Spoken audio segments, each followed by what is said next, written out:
Hey everyone, welcome back to my channel Scale Up. In this quick tutorial, I will show you how you can change the patterns of vehicle motion clue in iPhone. It's super easy to do. Let's get started. Open up your iPhone settings and then go to accessibility. There you will find motions. Click on that and then go to vehicle motions clue. In this you will see this customizing appearance. Once you click on that, you will see on the top pattern. Once you click on that, you will get these two option over here.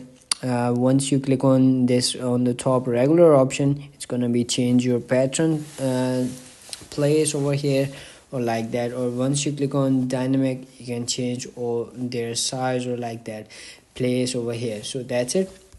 That's how you can customize vehicle motion clue pattern. If you found this video helpful, don't forget to like my video, subscribe my channel Scale Up, and also drop me a comment for more tips and tricks videos. Thanks for watching. See you in the next video. Have a nice day. Bye bye.